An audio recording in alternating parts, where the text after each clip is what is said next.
Good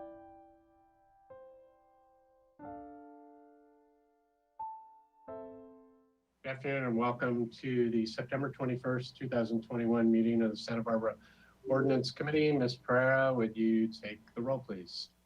Sure. Council Member Sneddon. Here. Mayor Pro Tem Gutierrez. Present. And Chair Jordan. Here. So we will move on to public comment for items that are not on today's agenda, and I will let you explain that and move us forward, Holly. Thanks. Okay. And if anyone would like to speak on any items that are not on today's agenda, please use the little hand icon and click on that, and it'll let me know that you'd like to speak. And at this time, Chair Jordan, there is nobody that would like to speak about non-agendized items. Very well. We'll move on to our item for discussion and consideration today, and that is a mobile home park vacancy rent control discussion.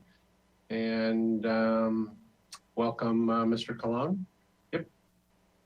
Thank you, Chair Jordan, members of the Ordinance Committee. We are here today to report back on an assignment you gave us last fall, the fall of 2020, and also to propose an ordinance responsive to the council's direction. Next slide, please.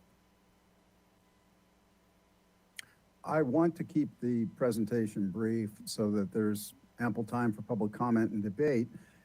We will cover the full range of history, though, on this ordinance going back to its inception in 1984. And we will allow some time to just briefly touch on some of the discussions that we conducted with the Flamingo Park ownership and their proposals. Next slide, please. Okay, what is our background? Next slide. In this specific process, last fall, the council directed that we look at vacancy rent control for mobile home parks. Let's begin by defining what that means. The city has a rent control ordinance for mobile home parks that limits the amount park owners can increase the rents for spaces year to year. Our current limit, which we'll discuss later, is the greater of 3%, the lesser of 3% or CPI. After getting the assignment in October, we came back to the council in December of 2020 with an urgency ordinance to address both the senior issue that was before the council in the fall of 2020, but also the vacancy rent control concern. And that ordinance was extended in January and remains in effect today through December 15th. Next slide, please. These are the parks we have in Santa Barbara. Our focus has been the Flamingo Mobile Home Park because of resident concern as well as direct contacts from the ownership. Next slide, please. We also have parks up at the upper end of State Street, including Los Amigos and Santa Barbara. Next slide. The city's general plan includes a number of policies that support the proposed action before the council today. I won't read those, but suffice it to say that our very precious housing opportunities are to be protected. Next slide. And next slide, please. So let's talk about the law and our current ordinance framework. Next slide, please. So as I mentioned, this story goes back 37 years to 1984 when the city council first enacted a mobile home rent control ordinance. That ordinance included a 10% vacancy control cap. What that means is that in addition to year-to-year limits on the amount space rents could be increased, the ordinance also said that in addition to those annual increases, a park owner could add another 10% increase on top of all of that anytime a coach changed ownership. So you can look at vacancy control as a limitation, or you can look at it as an additional authorization for an additional rent hike when property changes hands. The operative law, though, came into effect in 1986. Santa Barbara was sued after the ordinance was enacted, and the Ninth Circuit Court of Appeals in a case called Hall versus City of Santa Barbara ruled against the city's ordinance. Next slide, please. And the reasons that the court ruled against the city's ordinance are important not only for history, but also to understand the standards the city must apply today in order to avoid a taking. In the Hall case, the Ninth Circuit Court of Appeal said that the combination of the city's ordinance and the mobile home residency law, which only allows evictions for limited reasons, effected a permanent occupation of the park owner's property. In other words, the Ninth Circuit reasoned that the combination of a city regulation and state regulations were the same as if the city had placed a physical object on the mobile home park owner's property. And so without any need for justification, the court concluded that the ordinance effected a taking. Next slide, please. So after the Ninth Circuit, the case was remanded for trial back in the federal trial court. The city attempted to protect the vacancy control provisions, but lost. And then in 1989, repealed the vacancy control provision on the advice of one of my predecessors. Next slide, please. The problem with the Hall case is that it pretty quickly became what we call dead letter, meaning the case is out there, but it's no longer of value legally. And that happened because in 1992, just 3 years after repeal of the city's vacancy control limit, the United States Supreme Court rejected this idea that local regulations coupled with state regulations effect a physical occupation of property. They said that's the wrong theory. And that law, that nugget of constitutional law remains in effect until today, and was applied by the Ninth Circuit in the Guggenheim case involving the city of Goleta. These are famous cases, which is why I mentioned them. That case upheld Goleta's ordinance, which included the 10% county vacancy control against a facial challenge. That's not the end of the story legally, though. Next slide. Even though the city's regulations and state regulations together don't physically occupy the owner's property, the city can still intentionally or unintentionally take property through regulations. And the legal standard is quite complex because there's so many cases, but in essence, it's when a regulation goes too far. And so what's our measure of whether a city rent control or vacancy control obligation has gone too far? Under rent control, park owners are legally entitled to have the opportunity to earn a fair return on their investment. So it's as simple as that. Park owners are entitled to earn a fair return on their investment, and the city cannot interfere with that opportunity. Now, I say opportunity intentionally. The city, of course, is not in a position to guarantee that an investment will be profitable, but the city is in a position constitutionally where the owner has to have at least the opportunity to earn that return. Next slide. So how does the city's ordinance address that constitutional issue? I've put one of the preambulatory sections of the ordinance up on the slide here and highlighted in red at the bottom that the ordinance specifically requires that while it's going to limit rents, it's going to assure that park owners obtain a fair return on their investment, and importantly, the ability to maintain these housing assets that the city values so greatly. Next slide. Now I'd like to shift gears and talk about the proposed ordinance changes that are in front of you today. Next slide. So as I mentioned at the outset, the basic rent control formula in the city's municipal code is that rent increases can't exceed the greater of 3/4 of CPI or 3%.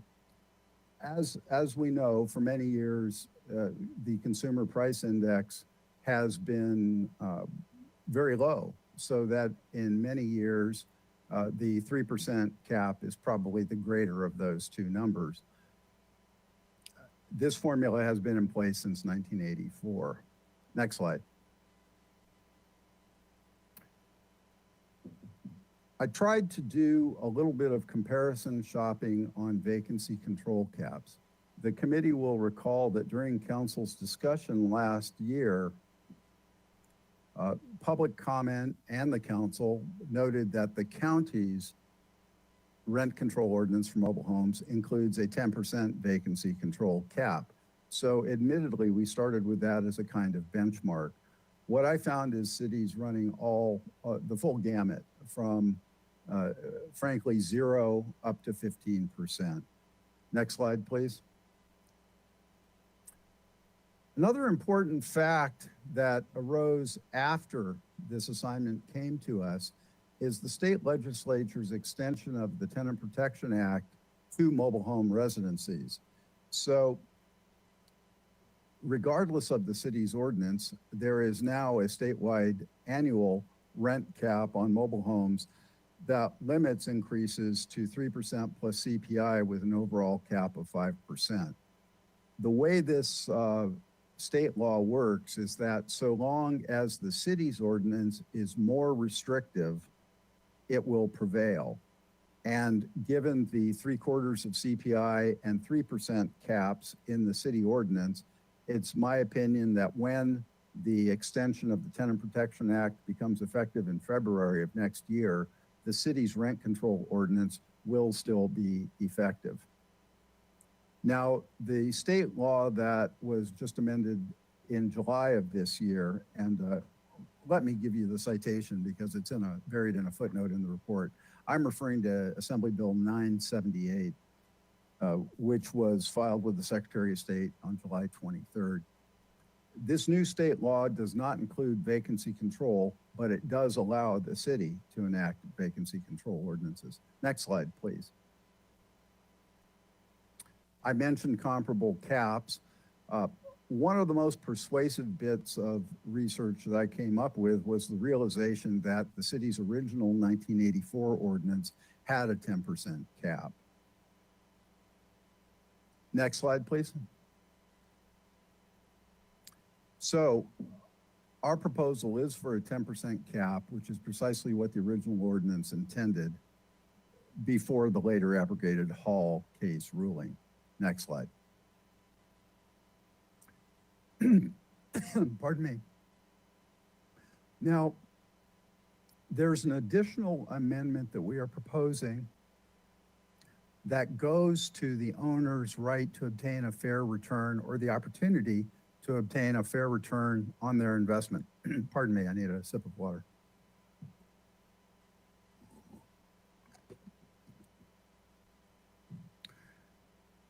Our current ordinance implements that right for the owner as well as the enforcement power for park residents through a requirement that the leases offered by the mobile home park owner to the coach owners include an arbitration provision that if the owner believes he or she or they are not receiving a fair return on their investment, they can invoke. Or if a park resident believes the owner is not living up to the obligations under the ordinance, the park resident can invoke. In the years since 1984, it's become advisable to include an additional opportunity to go to court after that arbitration decision. Now, I want to add that our current ordinance doesn't preclude that, but it doesn't offer the right to go to court expressly. So we recommend adding that in order to assure due process for both owners and residents. Next slide, please.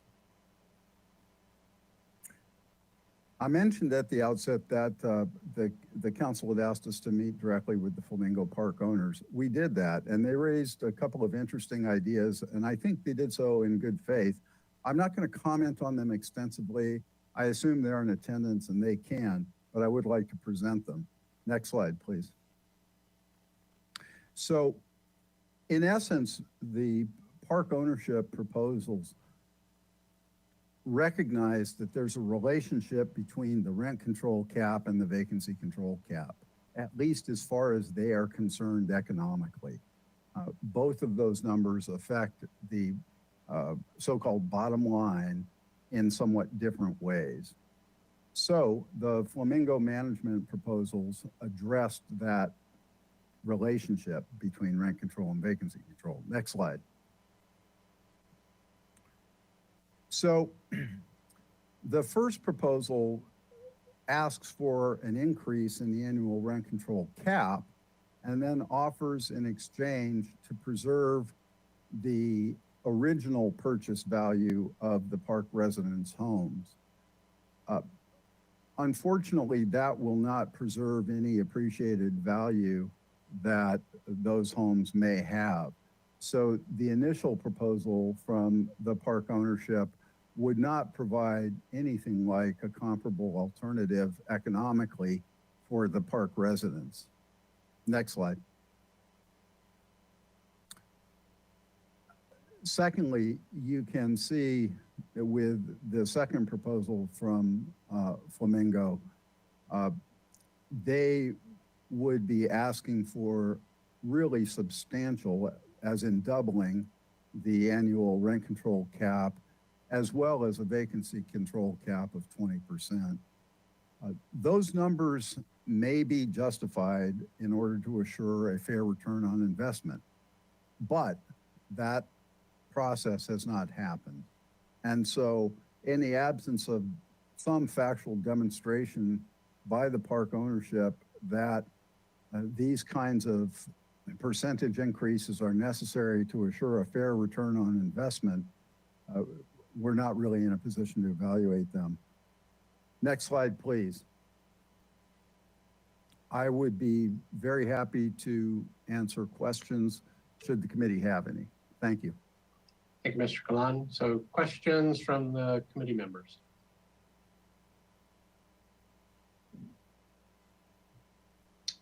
Don't everybody jump in. Stay right there. I have some, then maybe they'll spawn some others. These are just kind of, just to kind of hammer the concept into me, which I think you've already said, so I think this is redundant. So for this type of housing, the state of California is obviously interested in it for the same reasons cities are interested in it.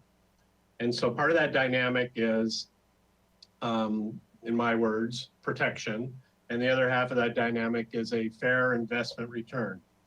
And California attempts to define that in the manner and the process that you just laid out, that they can get a percentage and they can go past that percentage if in a structured environment and protocol, they can show, I'll use an example and then you can tell me if there's a better one.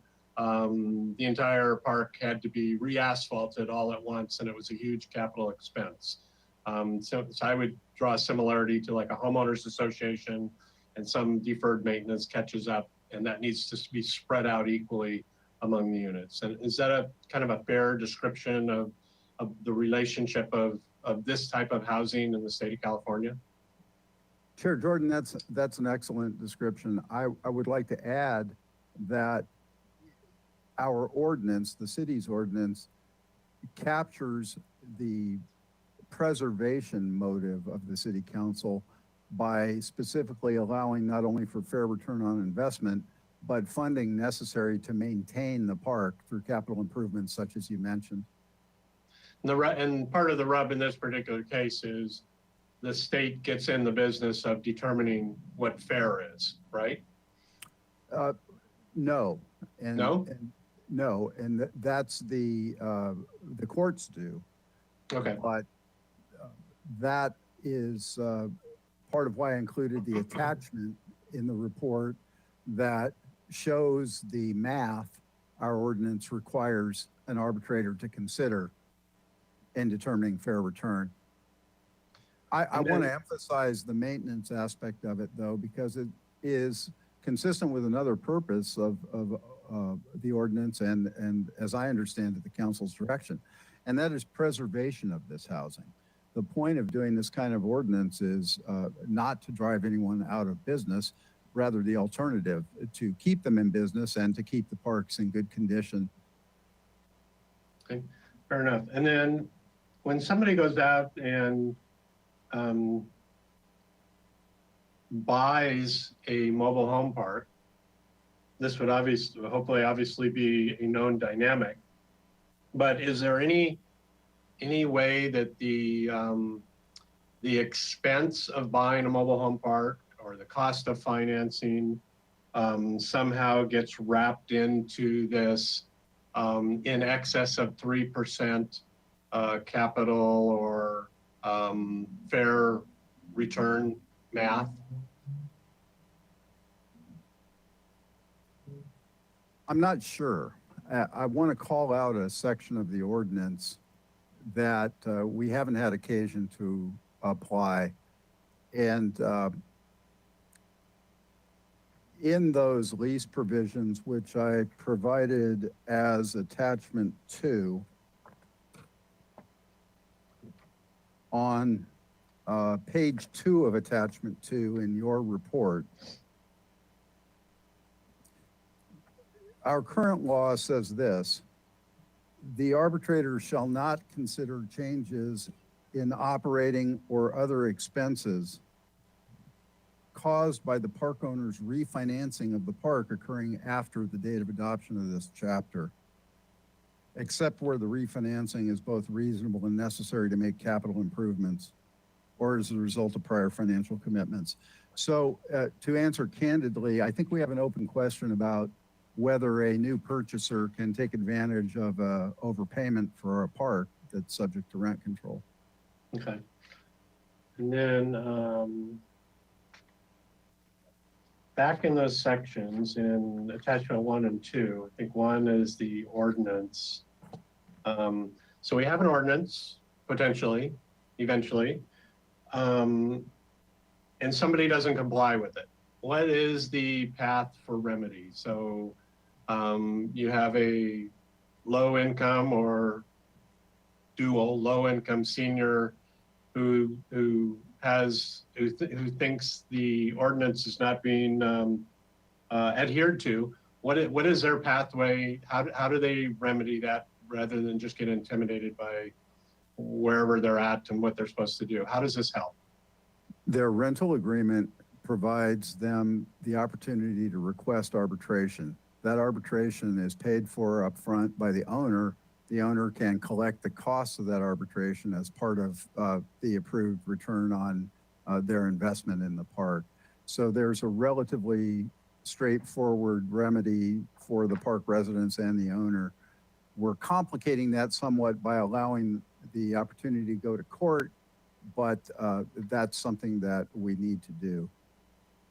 And then those 2 sections that are back further there, the arbitration and the added judicial review, they don't mention where that action would take place. So my sense is more and more these mobile home parks are owned by funds or investment companies that aren't even here in Santa Barbara.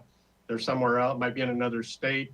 What prevents them from answering to an arbitration call or answering to a judicial review call and doing that actions in San Francisco or Colorado?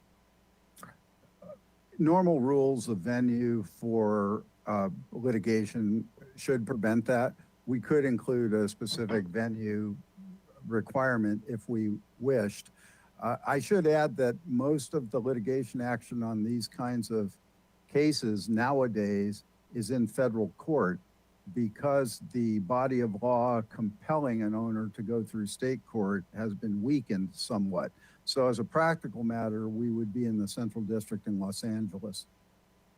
And so does that become an undue burden to the same category of people that we're trying to keep safe in low-income housing? They don't have any income to travel, to hire a lawyer. So if somebody's going to abuse the ordinance, and the answer is to go through those two processes, but those two processes are inherently either expensive or out of the area geographically, how does that end picture work out well? Chair Jordan, I think you have posited the problems very precisely. It takes time and money to go to court, and if you're living as most of us are on a budget, that's not something you've planned for. The way to fix that, should the committee wish to do so in its comments and direction to council, and incidentally, you have the authority to hold the ordinance until it's in shape that you like, would be to add enforcement authority for the city attorney's office so that we could step in if need be.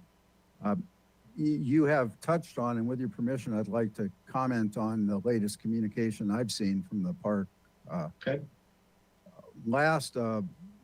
And I apologize, I didn't include this in the procedural history. Last Thursday, the Planning Commission conducted a public hearing on the senior overlay that was part of the package that council directed last fall. An attorney for the park asserted that the senior overlay was ineffective because the rule change they commenced last fall had become effective. The Planning Commission's asked us to address that legal issue in our materials coming to the City Council, and we will do so. But if that's the position that the Flamingo Park is going to take, I think it's advisable to include an enforcement power for our office so that we can equalize the balance of power, if you will. Okay, and changes like that to go away, come back again, or once or twice more, we're still well within the whatever, December 15th, December 21st timeline of our emergency extension, right? Yes, although I would want to come back within 2 weeks, Okay. Depending on what you direct. And I just have one other question, and you're going to have to help me with this. So in the transfer of ownership portion, I'm just not smart enough in legal stuff to worry about this. I'm trying to avoid that first paragraph becoming the equivalent of a harbor slip transfer. And so somebody's there now with title to a carriage. They're on their last breaths, and they I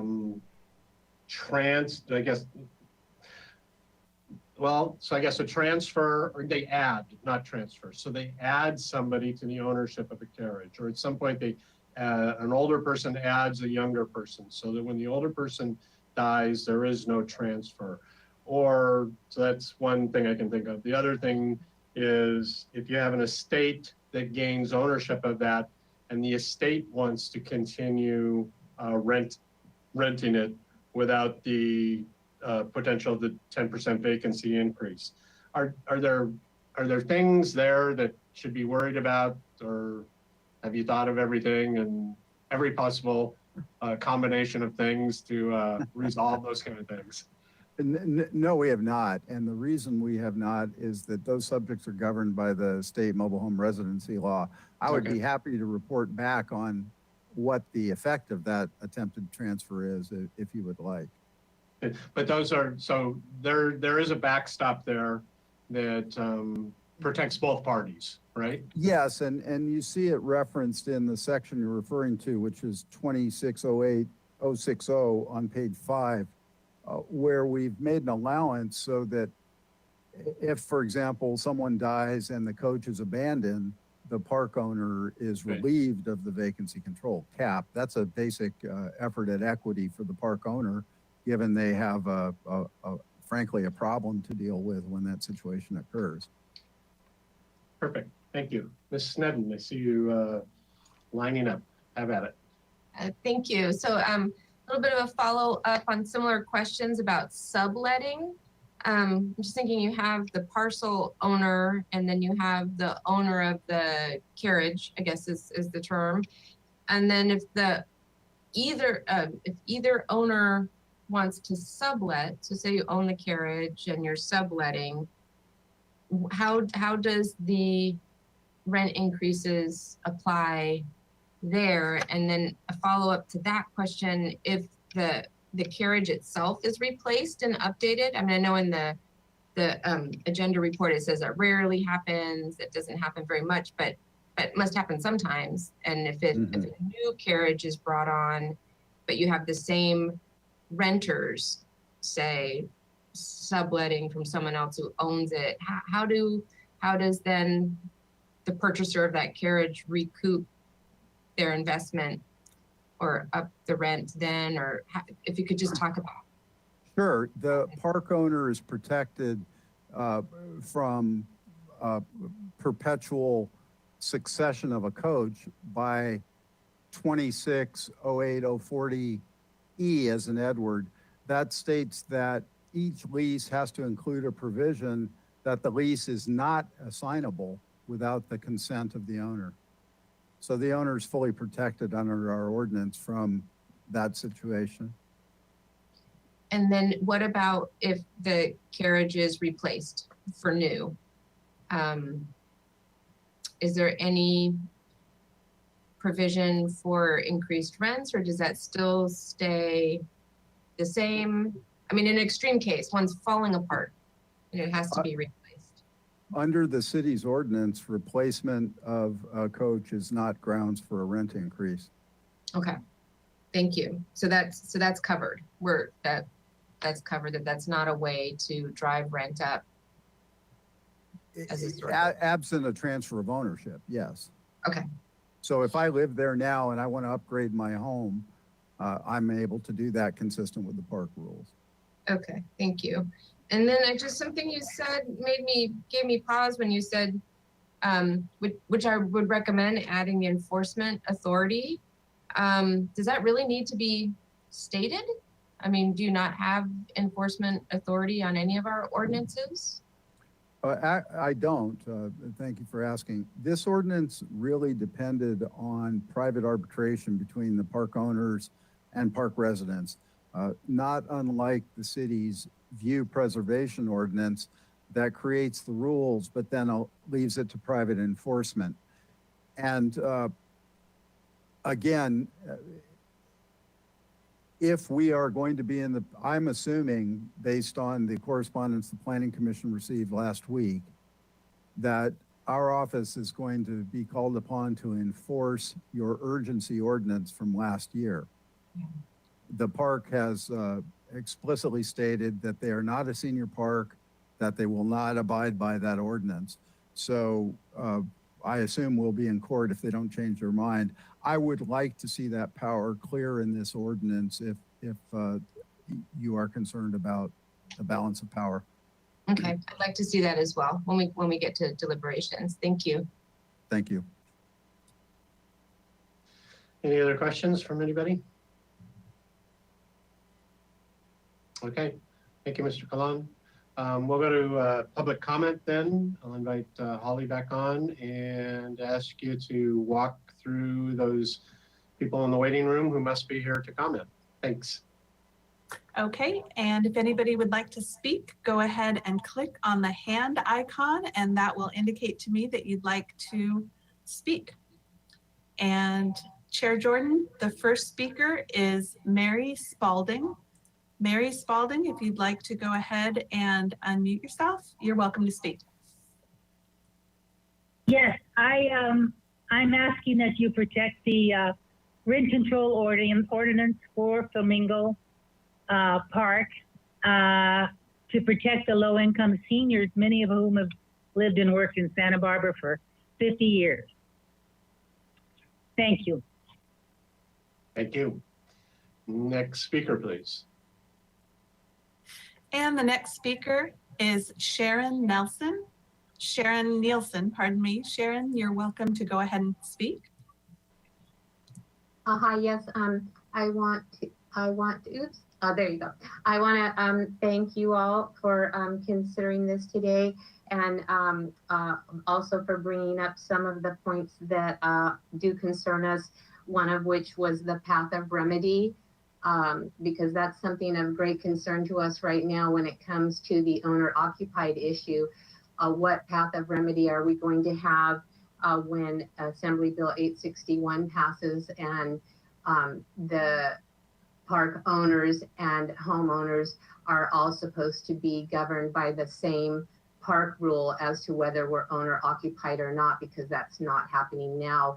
We're not allowed to sublet and rent units out, but they are. And I also wanted to point out that because of that, you know, that's how they're making this a non-senior park, and why they can propose the numbers that they are for rent increases, because that's what they're projecting to rent to families and double income homes that are making more money and not on fixed incomes. And so they're all very interrelated.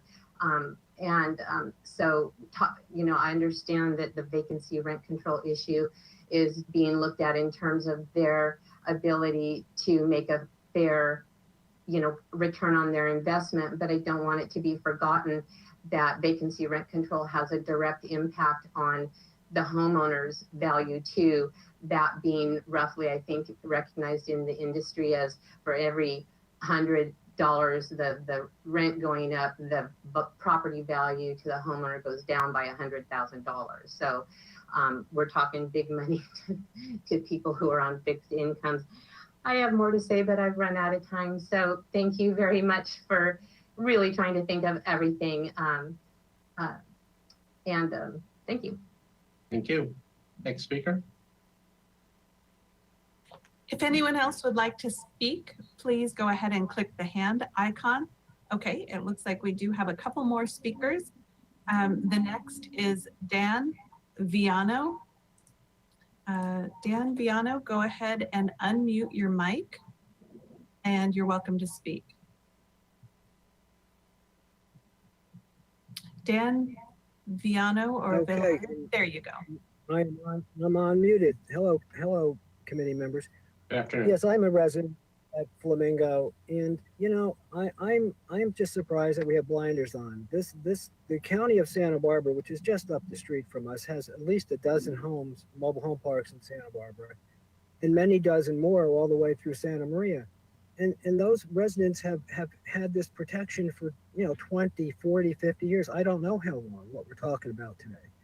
The county also does not allow the 10% increase in their law if the coach is sold within 5 years.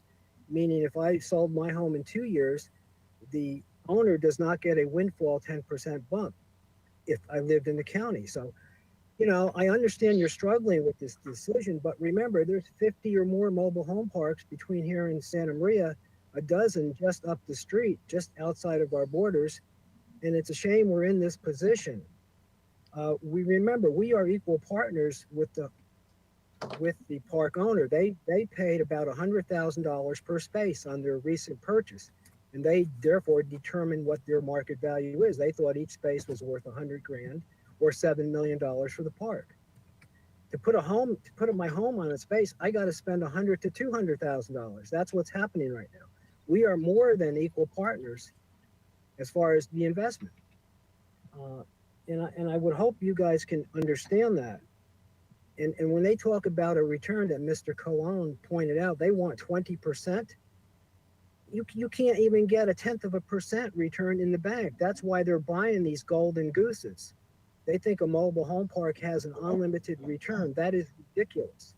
Their return should be minimal to mimic the economic times we are in, which has got to be 3%. I don't know where they're coming up with the kind of return they desire. Anywho, thank you for your time, and it's wonderful to see you all. Thank you. Next speaker, please. The next speaker is James Ballantyne. James Ballantyne, go ahead and unmute yourself. Thank you. members of the Ordinance Committee. My name is James Ballantyne. I'm an attorney in Santa Barbara. I represent the owner of Flamingo Mobile Home Park. I see I've been relegated to 2 minutes to comment. I'll note I've submitted written comments and will continue to do so. I will say that I note the city attorney has severely misstated what I said and what the park's position in regard to the park's position regarding the senior overlay. I'll note that this ordinance is not justified. I think it's not justified legally. And the one thing to note is it does nothing to promote affordable housing. Somebody mentioned the county, Santa Barbara County ordinance, rent control ordinance that does include a vacancy control. And I would just note that one thing the city has never done is compare the prices of purchasing a home in a park in the county versus a price to purchase a home in Flamingo Mobile Home Park. They're vastly different. And the reason why is that if you enact this ordinance, what you simply do is make the purchase price for subsequent purchasers more expensive and less affordable. So you really do nothing to promote affordable housing with the vacancy control. You do promote affordability with the existing rent control that protects the homeowners from annual increases. And so nobody gets priced out of the park, but there's really no justification affordable housing wide for vacancy control. We have more comments to make and we will, but we put them in writing. And my client is sorry that instead of engaging with them, basically the city just precipitously cut off discussions and didn't even do what it said it was going to do, which was to provide us with a draft of the staff report in advance of this hearing. But we did happen to find out about this hearing, no thanks to any notice by the city. Thank you. Next speaker, please. If anyone else would like to speak, please go ahead and click on the hand icon to indicate you'd like to speak. And Chair Jordan, at this time, there are no further speakers. All right, we'll move along then to discussions and recommendations for next step with this. Ms. Sneddon. Thank you, Chair Jordan. I'm ready to move forward with this. It's been a year since we saw it before. I think there has been quite a bit of engagement and maybe not on this particular day, but it has been a year since we directed that this come back. I think it's been thoroughly looked at and is in line with what council recommended. And I think I'm just ready to move forward and to include the adding the enforcement authority. I'm sort of surprised it needs to be stated, but if it does to make this enforceable, then I think it should be in there. Thank you. Yeah. I'll echo that also. And I'll let you go ahead, Mr. Gutierrez. Thank you, Chair. Yes, I'd also like to move this forward to the full council as well. Thank you. Okay. So I'll let one of you make a motion in a second, but Mr. Kalon, I'm interested in just, I'm sure we're all going to support the addition of what you're calling the enforcement thing. And I guess what I'd like to hear about that when it goes to council, I like what you said, but my concerns are exactly as I laid out to you, that we don't get put in the optics or the actual position on the ground where we think we're supporting low income seniors in a housing project, but then our ordinance does not prevent those people from going through the steps of the ordinance, and basically the person with the most money overwhelms the person with the less money by doing it out of district, out of the area, those type of choices, whether that's arbitration or the judicial review. So I'd love to, as more of what you're calling the city attorney's office gets involved in the enforcement, I'd love to see some help in that area too, or remedy my fears another way. Does that make sense? Yes, and if I'm understanding the committee thus far, I would prepare some enforcement options in the report that goes to the city council. So this would not come back to your committee directly. I do want to correct Mr. Ballantyne. I notified them on August 12th that this meeting was going to happen today. I was not able to send them the staff report in advance. Thanks. And I've been in a bunch of meetings with you on trying to walk through proposals and ideas too. So I know. Overall, I agree also that this is ready for council. It functions as a protection for, obviously, and what's called out in the staff report is low income and special needs type of housing. That's clearly a goal and a policy we seek to enforce. And we do this everywhere across the city for the community good. We burden projects or owners with inclusionary housing. We burden hotels with TOT and extra TOT tax for watersheds. And we burden projects with stormwater improvements. So this is clearly a focus and a method that we use to show what's important in protections in our community. So Ms. Sneddon, if you'd like to lead the way on our motion, that'd be great. Thank you, Chair Jordan. Yeah, I would like to move forward with the ordinance as is, with the further recommendation when it comes to council that it include enforcement authority. I'll second that. Thank you so much. Ms. Perea, would you take a roll call on the motion, please? Yes. So the motion is to move the item forward to council with the inclusion of enforcement authority. The motion was made by Councilmember Sneddon and seconded by Mayor Pro Tem Gutierrez. Councilmember Sneddon. Yes. Okay. Mayor Pro Tem Gutierrez. Aye. And Chair Jordan. And I am a yes also.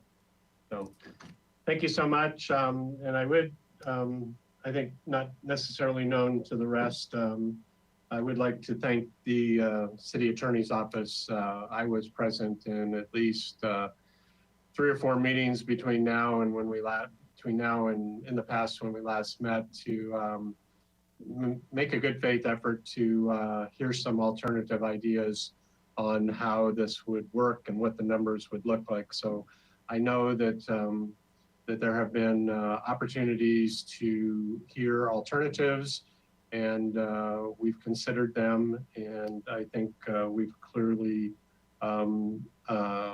made a decision that the path we were going on is the path we want to stay on. So thank you to the Attorney's Office, particularly Mr. Kalan, for that effort.